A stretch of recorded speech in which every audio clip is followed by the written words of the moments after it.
दर्शक हो नमस्कार, शुभ सकाळ। आज 30 मे रोजी सकाळी 6 वाजताची उजनी अपडेट आपण या व्हिडिओमधून पाहणार आहोत। सोलापूर जिल्ह्याचे वरदान असलेलं उजनी धरण हे भीमा खोऱ्यामध्ये पडलेल्या दमदार पावसामुळे चांगलंच वधारू लागले। मात्र दर्शक पाठीमागच्या 2 दिवसापासून पाऊस थोडाफार मंदावला आहे, पावसाची गती कमी झाली आहे। त्यामुळे दौंडवरून जी काही आवक येते ती आवकसुद्धा आता बऱ्यापैकी कमी झाली आहे।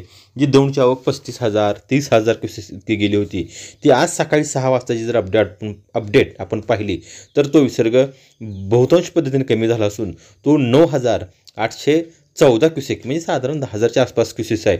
मात्र उजनी धरणाची जी काही उपयुक्त पाणी पातळी आहे ती टक्केवारीमध्ये ती चांगलीच वाढलेली दिसून येते आणि यामध्ये उजनी धरणानं 2 दशक पार केले।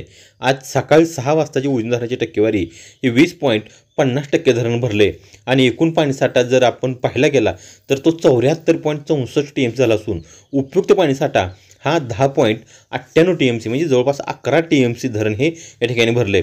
धरणातून सर्व जे काही विसर्ग आहे ते विसर्ग सोडायला सध्या थांबवण्यात आलेत आणि धरणावरती जर पाऊस पाहायला गेला तर कालचा जे काही म्हणजे पावसाची नोंद कालच्या दिवसात झाली नाही।